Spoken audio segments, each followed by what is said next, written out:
In today's session, we are all going to learn what is all about motivation, what are its theories, what are its basically the forms of motivation in real, where the individuals or factors that a particular individual motivates himself in an organization, and what is all about the group dynamics. So let's begin with motivation first.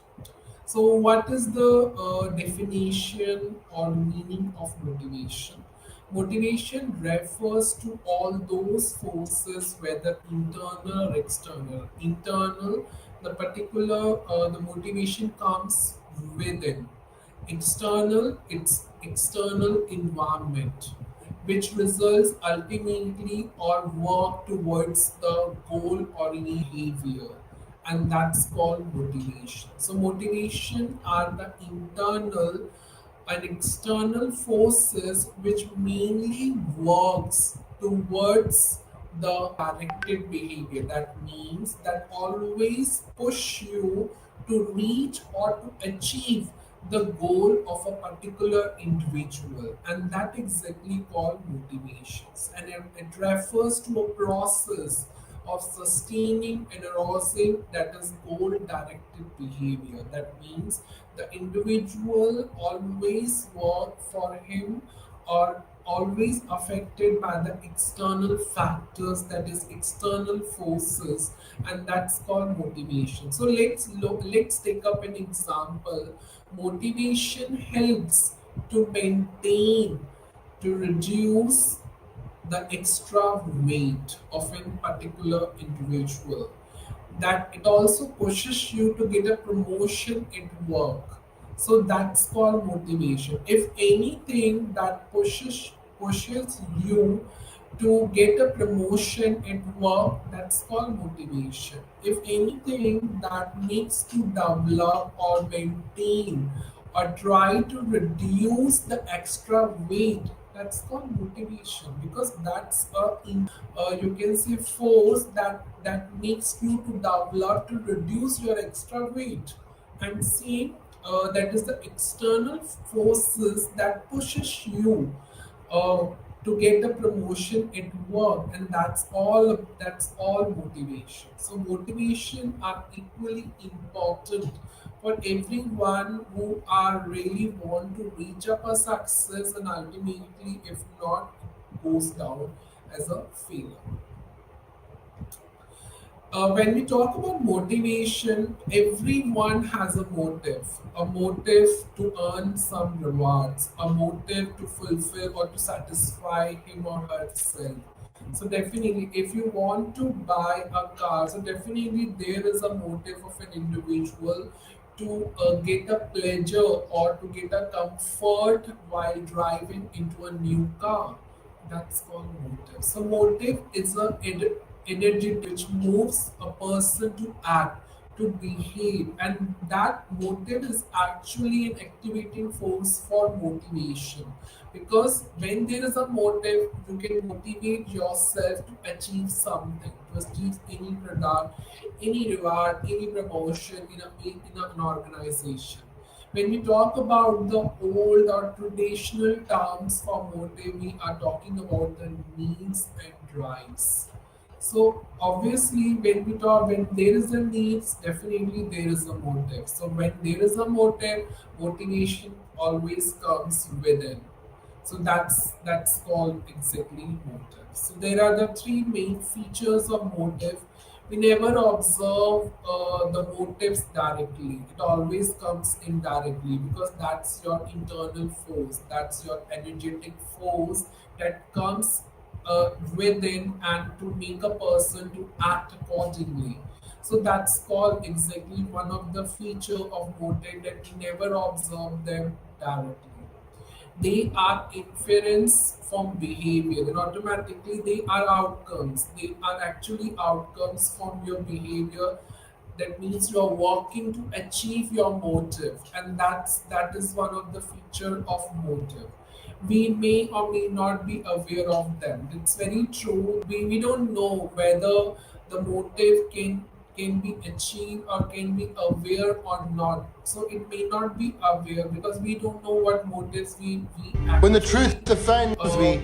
to act for. So that is also the one of the features of motive. Next one is types of motives. So when we talk about primary motive, intermulus motive, secondary motive, you can say social motives, you can say intrinsic motive, extrinsic motives. So let's talk about these types of motives. The first one is primary motives. So when we talk about primary motives, they are the physiological or the basic needs. So if you know when there is a need, so definitely it's called motive, and it motivates you to do something which are very essential for your survival.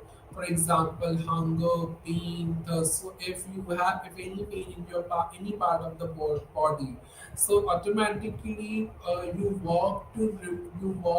That is a motive. It to remove or reduce the pain. So you go to the doctor, and that is your need to reduce the pain, and you go to the doctor, get some relief, and some medicine, some take some medication, accordingly the pain could be reduced, and that's called primary motive, and it relates to a basic need, the physiological needs which are very essential for your survival, and that's motives are called primary motives. The second type is stimulus motive. So when we talk about stimulus motive, it comes from birth. It's not survival. It directly comes from within, like curiosity, because it is inborn. You don't need to learn from somebody else. So it directly comes from within. That is curiosity, exploration, manipulation, physical contacts, and that motives are called stimulus motives. So that comes from within, inborn. You don't need to learn from anyone, and they are not necessary for the survival. It naturally comes here from within. So that motives are called stimulus motive. The third category is secondary motives that you need to learn, you need to acquire for social purpose. And that motives are called secondary motives when we talk about achievement, when we talk about affiliation, when we talk about a strong bonding, when we talk about the aggregation, when we talk about the power. So if we talk about the Resident Welfare Association, they have a power to control all the affairs of the society and just call upon a meeting of all the residents or for the welfare of the residents.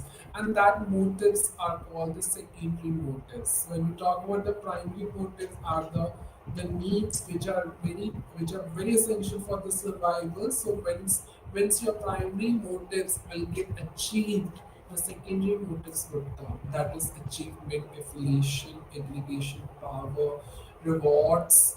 You can see the bonus, the commission, anything would be the secondary motive. So it's up to a or an individual or person to person, and it depends upon the what kind of motive that you have, and you can start working to achieve that motive so that it considers motives. The next one is intrinsic and the extrinsic motivation. So intrinsic motivation are those internal forces that comes from within. That, for example, creativity, innovative thoughts, innovative ideas. It's for the self satisfaction, for your own to motivate own self for self satisfactions, happiness. That's called itself. For any kind of fun, you need to work hard. You need to work on your creativity. You need to work hard for your own satisfaction. And one of the example of motivation is self-actualization motivation, where you work, you put your hard efforts to achieve something for your own happiness, for your own and that, for example, promotion, for example, reward, okay, fine, if you don't do this work, you will get a bad grades in your school. If you don't study, you will get a bad grades in the school or might be punishment. And that particular force, punishment, reward, promotion, that will work to achieve your motive. And that kind of, or that form of motivation is called extrinsic motivation. So, like for example, if we talk about, for example, of intrinsic motivation, I want to reduce my weight. So that is my motive to reduce my weight. That is for my own happiness. So I will start working hard for it in a job, in an organization. Then you will get money. So money is an external force. So money is a motivational force, is an energetic force to achieve something, you can say, new, to achieve some, you can say, for you as well as for your associated members, and that's called intrinsic motivation. So when we talk about your performances, when we talk about anything that you get, it's based on your performances. So if you excessive reliance on it, intrinsic motivation and impair performance. That means if your excessive reliance on the external forces, then ultimately it will motivate you more and more, and of course your performance would get better to better, and that's called intrinsic motivation.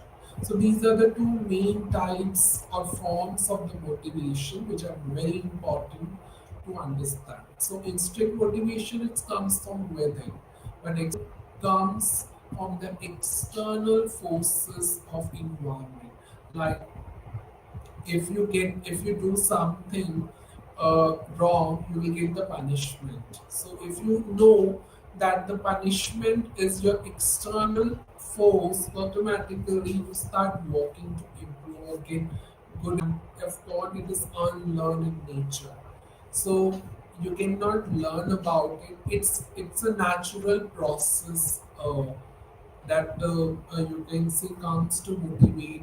You can see one of the type is biological motivation.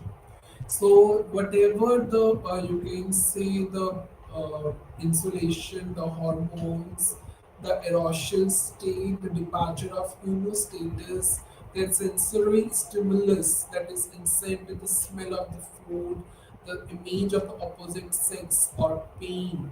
So everything is biological motivation. So if you have any motive in respect of the biological aspects or perspective, so this is the particular examples that you can follow up. That is, we talk about hormones, we talk about insulin, glucagon, testosterone, and estrogen. So this is called the biological motivation, which is not need to learn. It is unlearned in nature, and you will get to know according when you grow up more and more and for your own survival. The next one is social motivation. So obviously, such type of motivation are to be learned in social groups. It's really in respect from your families, your peers, your teachers, your parents, and their strength is differs from individual to another. When we talk about when anything to be fully satisfied over the years, and it actually determines what the person does in whole that years, and the knowledge of that social motive is very important. Why? Because very important, it helps others to understand your history, to predict the future, and that's why a social motivation is one of the major form in the real world. So when we talk about the social motivation, of course, it is a innate part, it is a significant part of the human spices heritage as well, and you can see seem to exist from one degree to another in everyone. If you see, you can say the human spices heritage with the golden traditional heritage houses, the traditional or the monuments of traditional heritage houses. You can see the spices, human spices were always each other, and of course is available in everyone, that how to communicate with others, and it seems to exist obviously from one level to another level. Yeah, the most social motivation are the most powerful and the most persistence of all. And actually, it is not comes within. It actually you need to learn. You need to come forward and learn from your family, peers, and teachers, and that ultimately you can see a biggest tool of the satisfaction that you learn whatever you have learned over the particular years. And the knowledge is the most important part of social motivation, because what you learn from socially or from the social groups or from the individuals or belong to a different disciplines, that will helps you to understand the exact history, and automatically you can predict your future and what you actually want to become. And you can easily determine that what actually the person does and what would be your future to become for. So that is called the social motivation. The next one is the theories of motivation. So one of the theories, drive theory. When we talk about drive, we always talk about the internal and external forces. So this is the various parameters which has been shown over here or on the screen. Drive theories always says that the we all our behavior is always being pushed towards achieving the goals, but in the way the forces that we consider that motivates ourselves, that is an internal state, that means internal forces that comes within the person or animal. So if you want to get a reward or get a promotion at work, so definitely you have some internal, you can say, force, internal goal that you have want to achieve, and your internal forces will help you out to achieve that goals, and that's called the goal oriented behavior, and that comes within the person. Nobody tell us that this should be your goal and that should be your goal. Whatever you would like to achieve in your life, it comes from within yourself. Nobody could tell you, okay, you need this to achieve, you need that to achieve. No. And that particular theory is called push theory. And motivation is always push yourself to achieve something. If you want to reduce the weight, that means some motives will, some internal sources, either it would be belong to happiness, or it belong to more self-satisfaction, and that's called the drive theories. The theories which belongs to internal factors, which belongs to internal drives, the internal needs, I would say, and that kind of theory is called drive theory. But when we talk about drive theory, we always talk about the sources. What are the sources? Is your instinct one of the source, your inborn one of the source. That means inborn means it naturally comes within. And whether they one of the main author psychologists, which is the name called Freud, uh, he always talk about the biological motivation and social motivation. Learn, we talk about social motivation, and automatically it differs from one individual to another. For example, addictions. So when we talk about the social motivation, social motivation is always get a strength from your families, from your parents. So the strength is always talk about the you can say external factor or one of the or you can say a driver or drives that comes with it. So it depends or differ from one person to another person. And addiction. So addiction is one you don't need to learn actually.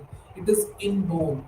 If you refer a particular, for example, computers, to work on computers on daily basis, and you need keep up an eye on the mobiles. So definitely every time you keep an eye on the mobiles, you check on the WhatsApp, you check on the Facebook updates. It's called addiction. So it's inborn, it's naturally come. You don't need to learn something about addictions. So once you face this addiction now, the next step motive is to reduce or to remove such addictions from your life, and that's called, you can say, one of the theory is called push theory. So if any cause that you find out from your within self, then definitely you can talk about the push theory. And motivation is always push you out from the issues and to satisfy yourself, and that's called the push theory. Social motivation, we always talk about the power, we always talk about what you have achieved in your life, we always talk about the aggregation, because that achievements, that power, the aggregation, that whatever you have learned over the few years or over the years from your families, from your friends, from your seniors. The next one is motivational cycle of drive theories. We always, as I already told you, the strength of a drive is always depends upon the strength of the stimuli. Stimuli, I already explained when we talk about the stimuli motivation. You can see stimulus motives. We always, that is inborn drives. That is, stimulus is a stimuli is an inborn drives. We talk about it's naturally comes with it, like curiosity. You want to learn something, or you want to know something about anything, about any of the new product, any of the new advertisement, and that's called the strength of drive. If you want to learn something from your inborn, and if anything comes with it, so automatically that's the strength of a drive, and that motivation pushes you to achieve or towards it. So that's called the push theory. The next one is pull theory. Pull theory, in other words, we call the incentive theory. Incentive theory always stress about your abilities, your capabilities, which always uh, uh, work on your achievements towards the goals. Incentive is automatically a goal object, which always motivates your behavior that to work upon it. Whether it would be positive, it would be negative. Positive one, when someone expects pleasure from the attainment, from the achievement. If something you want to achieve and you want pleasure, or you expect pleasure from the achievement, that's called the positive, you can say, incentive. When you talk about negative incentive, okay, you expected a pleasure from your avoidance. You don't need to achieve, but then also you expect pleasure, and that's called negative incentive. That means there is no incentive for you. You expect, your expectations will always be there, but you don't work on it, and that's called negative incentives. So that means you cannot achieve any incentives, you can see, from your work, from your life, or whether you have learned something. There is no guarantee for it, and that's called negative incentive. Positive, when you expect and you have achieved that goal, and from that goal, and you can say, get the pleasure, and that's called the positive incentives. The next theory is opponent theory, which is also called the process theory and the theory of emotion. So when we talk about this theory, we always talk about the emotional feelings. We we always avoid the result which gives you displeasure. because emotional element is always attached to this theory. So this particular theory always suggests that to work on your goals, and when you have some motive, you start motivating yourself. You get it the internal forces within yourself to work to maintain that stability towards the goal. And of course, when you do that, it's a emotional, you're having a good emotional feelings within yourself, and you can avoid a negative feelings or any displeasure from your life.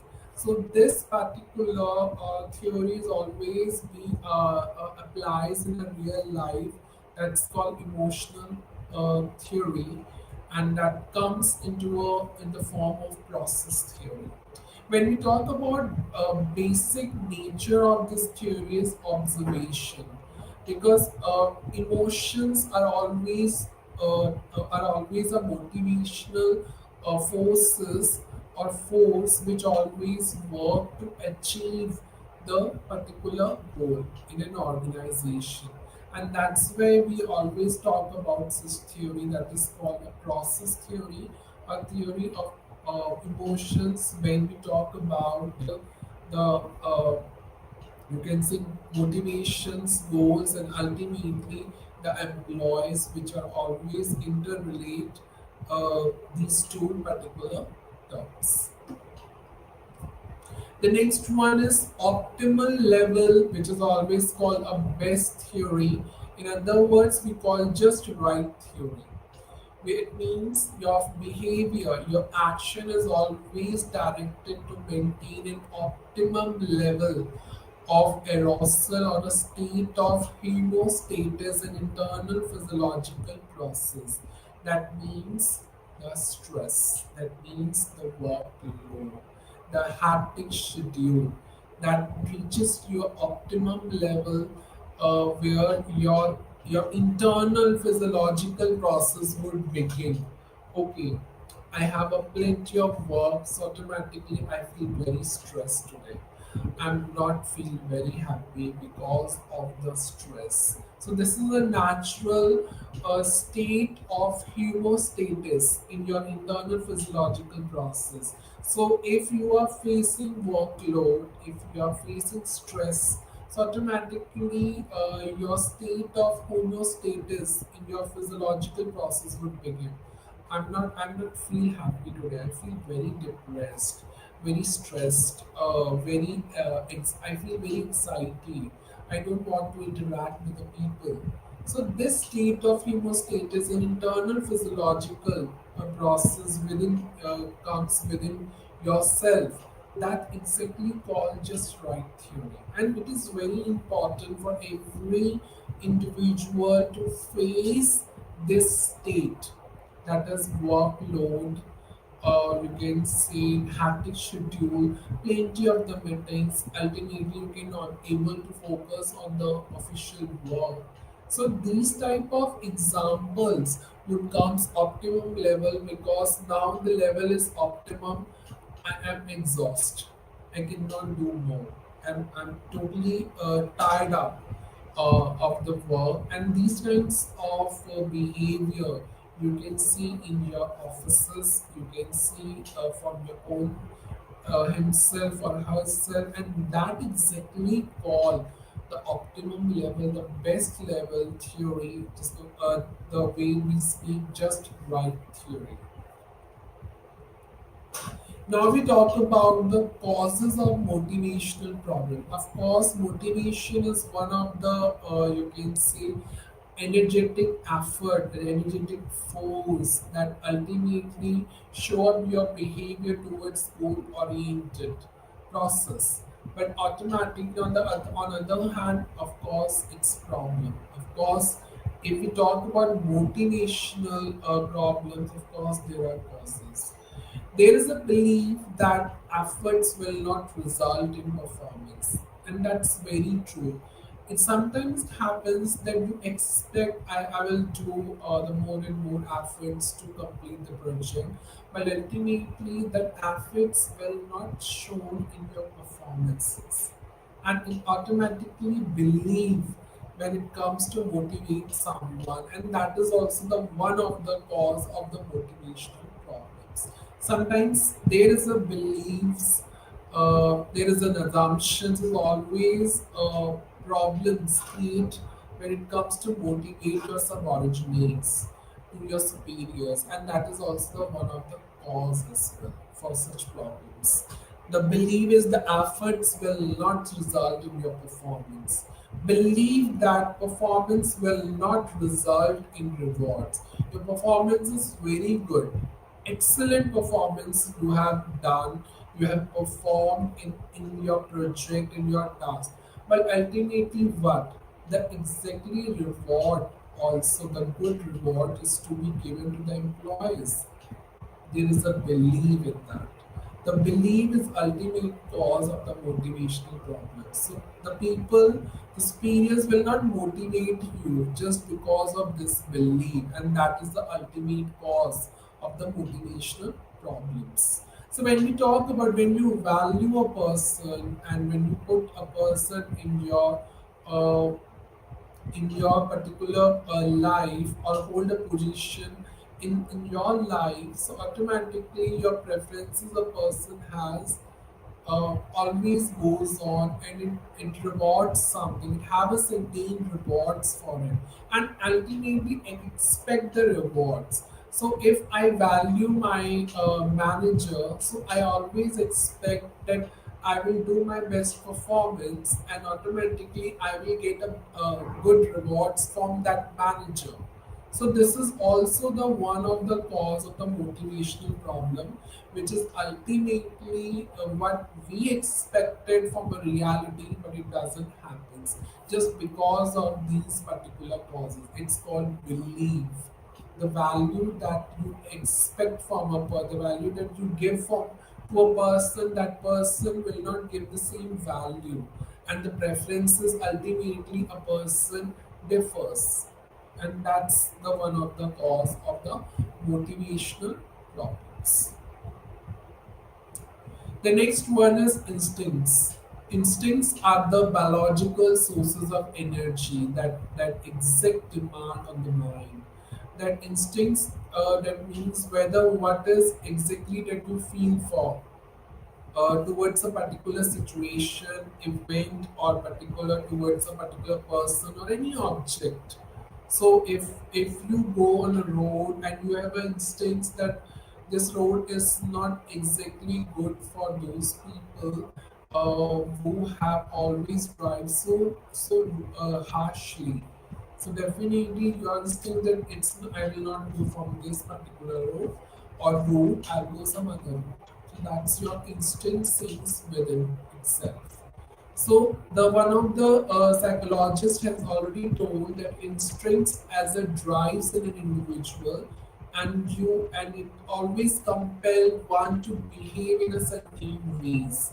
Obviously, it comes from your mind, and it comes suddenly it demands something more, so automatically you behave differently in a certain or different ways, and that's called instincts. So the direction of your behavior automatically influenced by whatever the instinct and the demands comes on your mind, and that's called the social prohibition. That means the restrictions. So automatically your behavior would get restricted because of your instincts, because of your interaction of instincts, your particular what goes on in your mind, you just follow it, and once you follow it, you definitely get influenced by your social surroundings, by your social groups. So that's called instinct. It's just a biological process that exact demand on your mind. So instincts are classified to their aims, objects, source, and images. When we talk about aim, we talk about it. Obviously, instinct comes always in negatives. It's not comes always in positive. So it always focus to remove attention or need or whatever the conditions necessary to satisfy yourself. So that is one of the instincts, that is E. One of the instinct that the particular mind demand is object. So whatever the activities that you do, it always you do because to remove or to reduce that particular tension from your mind. So it always for, and once this tension comes in your mind, your instincts comes into your mind, and of course it also reduces the intellectual energy, your energetic, the movement that you have so energetic, automatically the this particular instinct will also reduce that. And one of the classification is object. Next one is source. So of course there is a, phys- physiological basis of the instincts. For example, the body needs food, would be for air, food, survival, or preservation. So this is called the sources. So if you have any need and you face any control or tension, so this is the source that you can apply for. Impetus is a strength, is a force of a particular strength and determined by the intensity of the need. So, if for example, if your hunger is a light instinct whose aim is to obtain food, whose object will be the boiled rice, and source would be the physiological and the hormonal process that stimulate hunger. And that's the example of the all the sources which have shown on the screen, that is aim, object, source, or impetus. That means it's shown all the with the help of the example. The hunger is a live instinct whose aim is to obtain food, whose object may be boiled rice, with whom, which is a physiological and the hormonal process that stimulate that hunger of a particular individual. So you can take a live instinct, for example, any of the need or attention, for example, workload. So workload is a live instinct whose aim to reduce that particular workload and just distribute that work, and whose object is to distribute that work to the different expertise person with whom the source would be the knowledge. The knowledge, a sharing of knowledge, a process that stimulate that particular workload. So this is called the in-string and the following classifications with the help of the example. Now we talk about the types of in-string. We talk about the life in-string, that is, in other words, we call eros. These are related to the survival and the propagation of life, like for example, hunger, thirst, and sex, etc. So it originates from the individual's desires to survive. The next one is death instinct, that is, in other words, we call thanatos. These are related to the destructive energies that comes in your mind. It would be aggressive, violent, suicide. That's called death instinct. So every individual face these types of instincts. So when we talk about life, we always talk about the survival, and how to survive, how to work in an organization if we don't know. And death, it always have a these kind of forces like violent aggregation, suicide, and any other form which relates to death. So that these are the types of instinct: the life instinct and the death instincts. The next one is attitudes. So attitudes are the, you can say, imaginative or evaluated statement. It is about a particular person, about event, situation, circumstances. That's called attitude. So it depends then what the actually individual likes or dislikes for someone, for some person, for an object, for event, or any of the situation. So automatically, attitude is one of the characteristic way of an individual towards a situation, idea, material, person, or object. For example, if you like something, you can say of another person or form of your friend. If you like some quality of your friend, so automatically your attitude towards him or her would be very positive. So, and that's called one of the characteristic way to express your likes of for your friend. So attitude is also a belief and an opinion from the evaluation of the object, person, or event. That's very true. If you saw an accident on the road, you have an opinion. You have a certain beliefs while considering such a accident, a real accident. So and that's called attitude. That means your behavior process would act accordingly once you evaluated a particular road accident. So that's called attitude. So what's your opinion? What's your belief?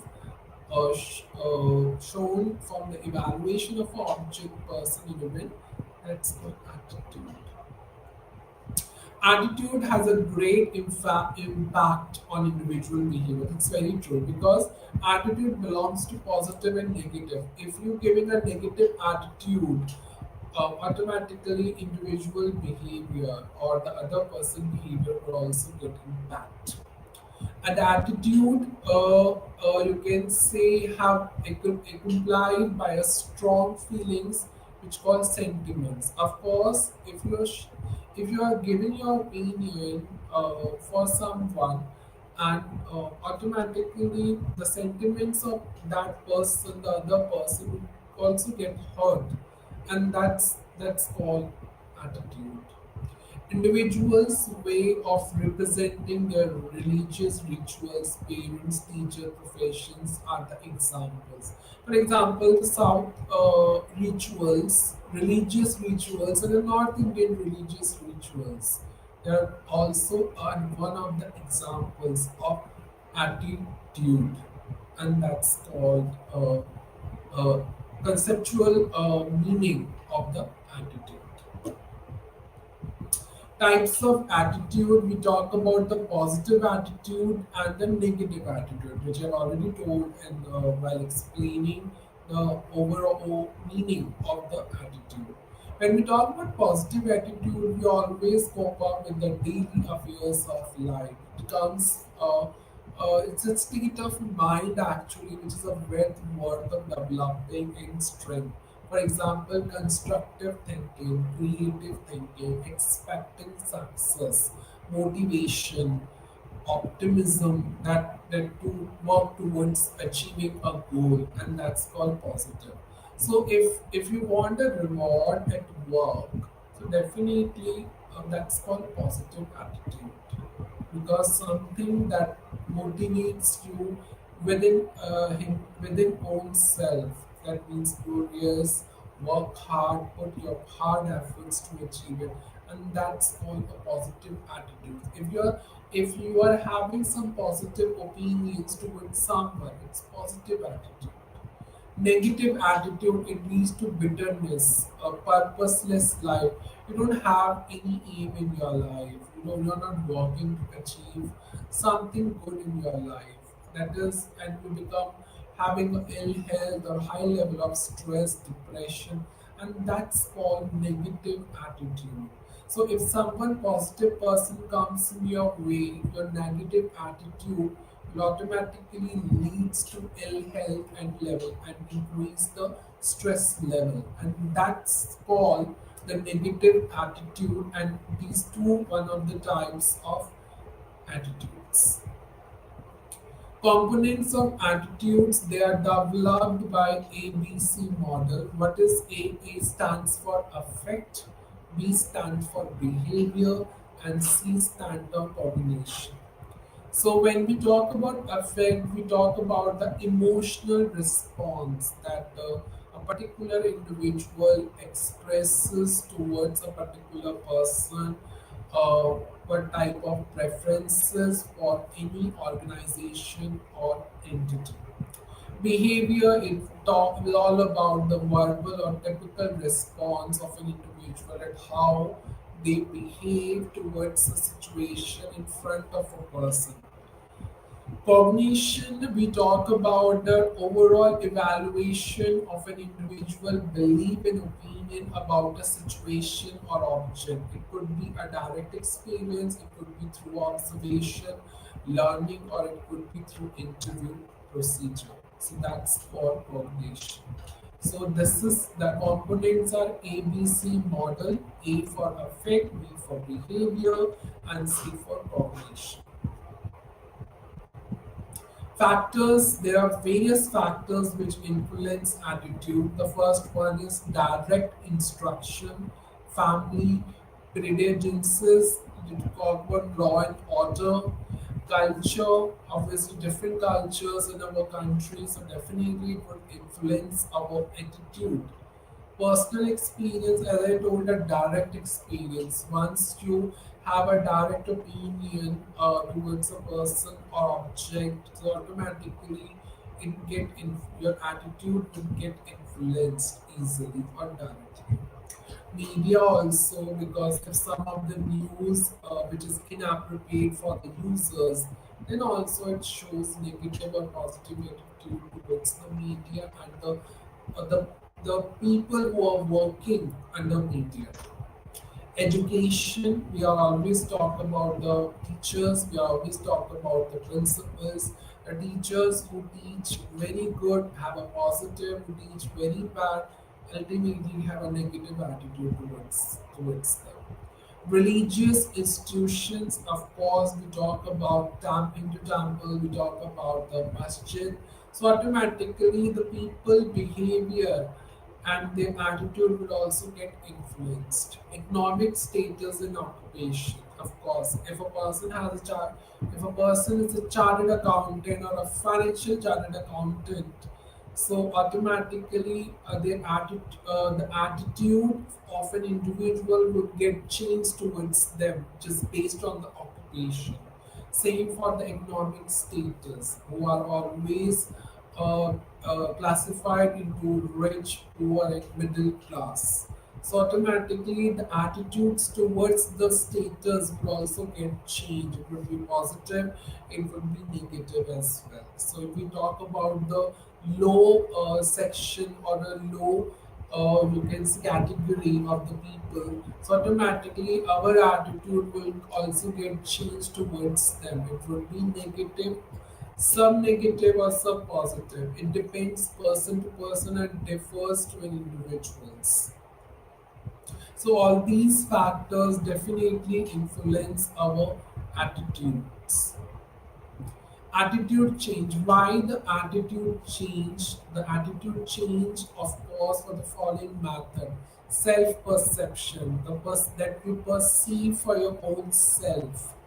Learning theory, that the process of learning could be, you can say, unevaluated, could be unjudgmental. Cognitive dissonance, these are the particular, you can say, the feelings, the dis feelings about a particular object or a situation. For example, I want to, I want to reduce a weight. Then ultimately, either I could go to a gym or either I could prefer a nutritious diet, and that's called cognitive dissonance. You have a cause, you have an issue, but you have your own solution, and which solution is best you have to decide, and your attitude change accordingly, and that's called cognitive dissonance. The next one is persuasion. Persuasion is always convince the others that if you have facing a particular real life disease or situation, your attitude change accordingly towards that person. you don't like your one of you don't like your friend, your best friend, you don't like your best friend instead of having a best friend, then also your attitude change because you want to convince him about a particular scenario, or you can say the real scenarios about a particular situations. So if you want, you can convince, your attitude would become a change. If you can't convince your best friend, then ultimately it will influence your own attitude. So these are the attitude changes by the following methods. So if you apply any of one of them, the following methods, your attitude will get changed ultimately. Now we talk about what is the group dynamics. So before I come to the group dynamics, you need to understand what is exactly the group is. So a group is it's a combination of two or more people who always share about their common aims and objectives, how they evaluate their themselves. They come together to achieve a common goals, and that exactly called group. And what is the group dynamics? Group dynamics is always deals with how the groups could be formed, what should be their structure, what processes be being followed in their working process. And this is exactly called that how they interact among the or between the groups, and what are the internal or external forces that will be operating between the groups. Like for example, the perception, attitude, dissonance, cognitive dissonance. So this particular, you can say forces, but of course need to be operate between the social groups, and that's called group dynamics. So group dynamics is always is concerned with the attitudes and the behavior pattern of the group, that how they you can say believe an opinion towards their groups, what would be the what behavior would be there while they interact within or outside the group members, and that exactly the core process called group dynamics.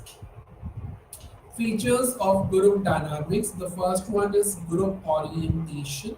So whenever there is any group exists, individual interact, members are continuously changing, adjusting the relationship with mutual respects towards each other. Various changes, of course, when of we are talking about the group, there are certain changes. New members would add on, old members would left out. There should be a leadership would get changed. Uh, there is a presence of old or new members within a group. A change would always happen regarding would be a slow change or a fast change. So the groups obviously will dissolve if the members are not working energetically, are not enthusiastic about the goals that they have to achieve towards a common aim. The next one is dynamic nature. So of course, the particular groups are maybe the rhythm informed or maybe a flexible, and ultimately such type of feature will always influence our group dynamics. If the members are get well along and focus on achieving the goal, and of course there is a smooth sailing for the group. That means there is a smooth cooperation and coordination for the group. If there is a conflict between the members of the group, then ultimately it leads to problems. The next one is group activities. So whatever the group organization is very essential, that when we talk about group, we always talk about the organization, because organization is a process of two or more, you can say, or you plenty or a group of people who have worked together. So ultimately, if there is a group organization is essential, and of course, it also leads to a group effectiveness. It's equally participation, the cooperation, a constructive, you can say the moral duties towards the particular achieving the goals. The next one is adjustment. So when we talk about the dynamic groups, we always talk about it as a continuous process of restructure, of forming a new group, adjusting or readjusting the members of new and old, just for the purpose of avoiding the conflicts, avoiding the problems, reducing the tensions between the members, or if there is a conflict, we try to solving that particular conflicts or problems which the members have in common aim or purpose to do that, and that's called adjustment. So every group needs adjustment. So accordingly, the adjustments or remediable measures could be taken. The next one is principles of group dynamics. So the members of the group has a strong sense of belongingness to the group, more attraction. A group members always it's more and more members. The greater influence when there is a more and more or greater strength of its members. The, the successful efforts is to change the subparts of the group so that whatever the norms of the group shall be conformed. The information related to any need for a change, any plans for a change, any consequences of the change, it should be shared among all the members of the group.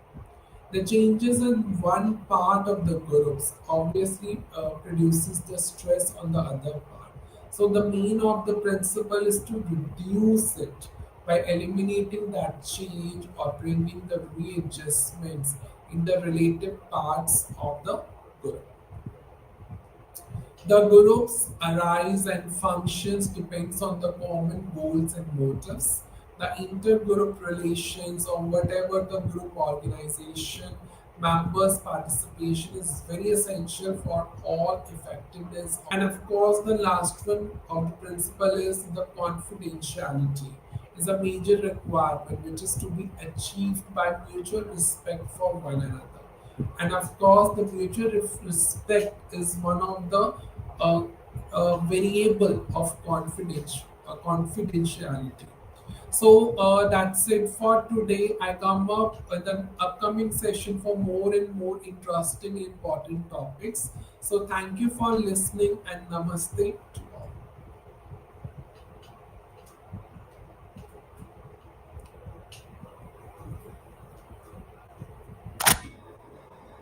जब नमस्ते कर दी तो सीधा camera ही बंद कर देता है। आज तो नहीं आए सर।